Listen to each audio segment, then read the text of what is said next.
Hello guys, আসসালামু আলাইকুম। আশা করি আপনারা ভালো আছেন। আল্লাহর রহমতে আমি ভালো আছি। আজকে সাপ্তাহিক শুক্রবার, মানে নতুন নতুন খাবার দাবার। আজকে আমি স্পেশালভাবে গরুর মাংসের তেহারি করছি। আশা করি আপনাদের ভালো লাগবে। আমি প্রথমে একটা পাতিল বসিয়ে দিয়েছি, তারপরে মাংসগুলো হলুদ মরিচ পরিমাণ মতো, কাঁচামরিচ, মশলা, বিরিয়ানির মশলা দিয়ে হাতে মেখে কিন্তু আমি রান্না করতেছি। হাতে মেখে রান্না করলে অনেক ভালো লাগে, অনেক টেস্টি হয়। সব উপাদান দিয়ে একটু ভালো করে নাড়াচাড়া করতেছি।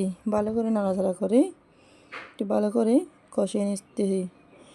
গরুর মাংস কিন্তু ভালোভাবে যত কষাবে তত মজা হবে।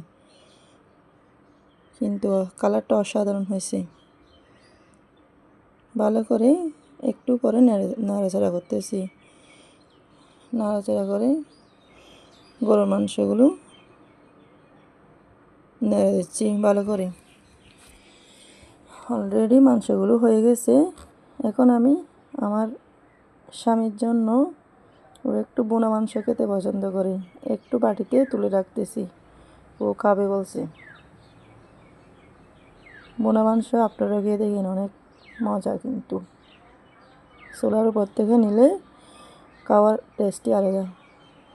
তারপরে আরেকটা পাতিল তুলে দিলাম চুলার উপরে। বিরিয়ানিগুলো এখন বসাবো।